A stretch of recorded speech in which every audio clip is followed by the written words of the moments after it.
Hello students. आज से हम लोग शुरू करेंगे ancient Indian history for civil services और ये चैनल इसी के लिए डेडिकेटेड है। क्लास में हम जो भी सीखेंगे वो सारा रिकॉर्ड होगा और ये हम यूट्यूब पे भी डाल देंगे ताकि आप रिवाइज कर सकें और कोई जो नए बच्चे हैं जो यूट्यूब के द्वारा पढ़ाई करते हैं उनको भी इसका फ़ायदा हो। तो बिल्कुल बेसिक से शुरू करते हैं। इतिहास है क्या? What is history? तो पूरी क्लास इंटरेक्टिव होगी। तो आप में से कोई बताए, आप बताएं Sir, what is history. sir, I think the history is the study of the past. बिल्कुल ठीक है। एक बेसिक पर्सन, एक बेसिक एक आम आदमी तो कुछ ऐसे ही परिभाषा देगा जो कि ठीक भी है। तो हिस्ट्री क्या है?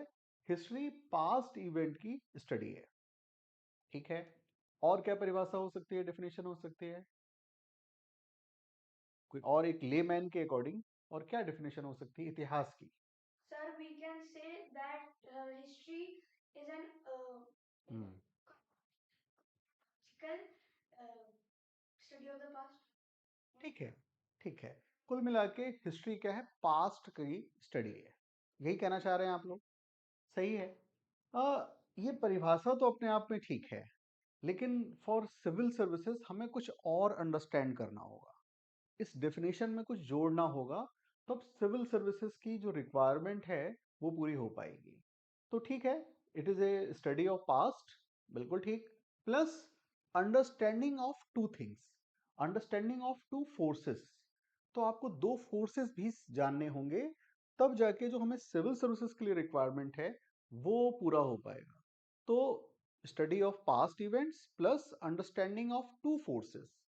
First is forces of changes, forces of Changes. Changes, कि वो फोर्सेस, वो बल जो परिवर्तन लेकर आते हैं।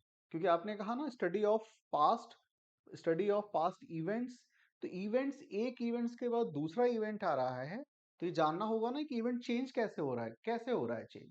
तो कोई भी चेंज के लिए फोर्स चाहिए होती है, तो दो फोर्सेस हैं। तो दो फोर्सेस कौन? पहला फोर्सेस ऑफ चेंजेस, परिवर्तन के, परिवर्तन करने वाले या परिवर्तन लाने वाला बल, फोर्सेस ऑफ चेंजेस। इसमें क्या क्या आता है अभी हम बात करेंगे इसके एग्जांपल्स पे। दूसरा जान लें, फोर्सेस ऑफ कॉन्टिन्यूटी, यानी कि लगातार सतत जो चीजें चल रही हैं उसके पीछे क्या बल है। तो फोर्सेस ऑफ चेंजेस में क्या क्या आएगा? सबसे पहले तो फोर्सेस ऑफ चेंज में climate change. Forces of change में इवेंट्स हम देखें तो आइस एज से ह्यूमन, आइस एज खत्म हुआ और होलोसीन एज शुरू हुआ। आइस एज खत्म, होलोसीन एज शुरू। होलोसीन एज का मतलब अभी आप जाने वार्म, आइस एज तो पूरा आइस एज है, चारों तरफ आइस ही आइस है ना। तो पृथ्वी थोड़ी गर्म हुई, वार्म हुई। इस तो ये क्या, एक ये कौन सा चेंज आया? इस चेंज को कहेंगे कि क्लाइमेट चेंज आया। तो क्लाइमेटिक चेंज एक फोर्स है। और क्या हो सकता है? Innovations, discoveries.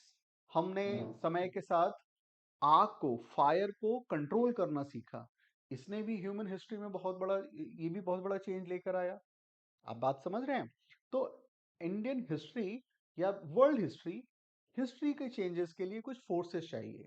तो एक एग्जांपल मैंने दिया, क्या? क्लाइमेट चेंज एक बड़ा फोर्स है। दूसरा मैंने दिया कि नई नई डिस्कवरीज और इनोवेशंस हो रहे हैं। और क्या?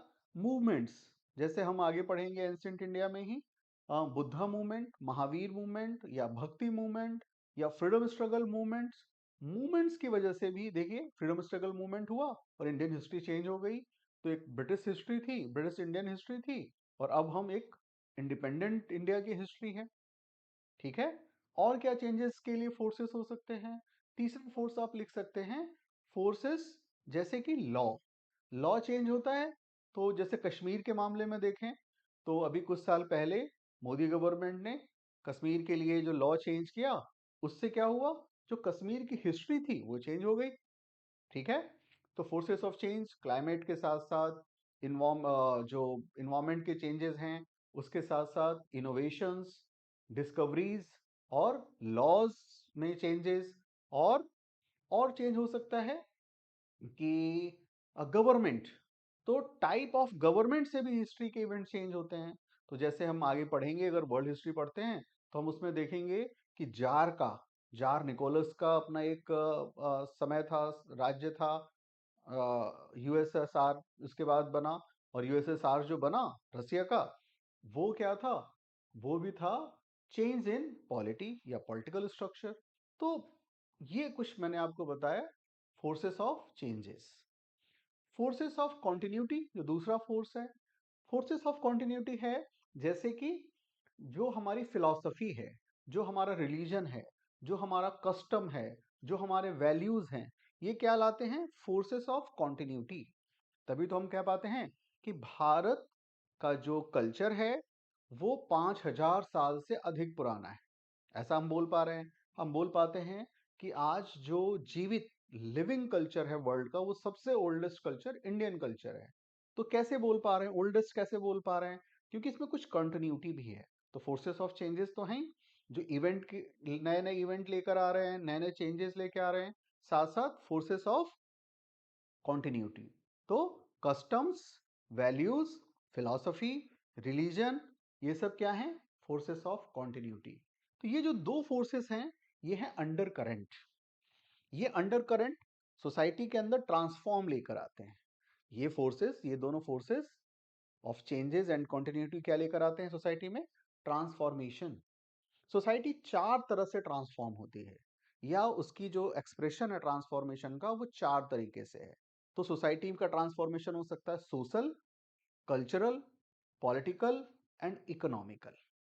ये जो चेंजेस हैं ये एक सुपर स्ट्रक्चर बनाते हैं, और ये जो फोर्सेस ऑफ चेंजेस थे, फोर्सेस ऑफ कॉन्टिन्यूटी थी, वो अंडर करंट का काम करते हैं। इस तरीके से इवेंट लगातार बदलते हैं। तो मैं समझता हूँ कि आपको ये बेसिक बात समझ में आ गई होगी। आप कुछ भी डिफाइन करें, मैं डिस्क्रिप्शन बॉक्स में बहुत सारे डेफिनेशन डाल दूंगा। उसके पीछे जो थीम है, जो समझ डेवलप होनी है आपको, वो ये होनी है कि कोई भी चीज चेंज हो रही है तो कौन से फोर्सेस हैं। अगर आप वो सीखेंगे, जानेंगे, तो कंपटीशन के लिए, यूपीएससी इत्यादि के लिए जो आप तैयारी कर रहे हैं, आप उन प्रश्नों को भी कर पाएंगे जो आपने किताब में या कहीं नोट्स में नहीं पढ़ा, बट अपने अक्ल से, अपने विवेक से समझ पाएंगे कि अच्छा ये चेंज हुआ है तो इसके पीछे क्या क्या फोर्सेस होंगे, और हमें उसको एग्जाम में हम उसको कर पाएंगे। तो मुझे उम्मीद है कि ये टॉपिक समझ में आ गया होगा, व्हाट इज हिस्ट्री। ठीक है, बाकी डिस्क्रिप्शन बॉक्स में मैं सारी पूरी क्लास का की समरी और भी बहुत सारे नोट्स डाल दूंगा, उसको आप पढ़िएगा। कोई समस्या आती है तो कमेंट बॉक्स में आप मुझसे पूछ लीजिएगा। आप लोग तो मुझसे रोज मिलेंगे ही। Thank you.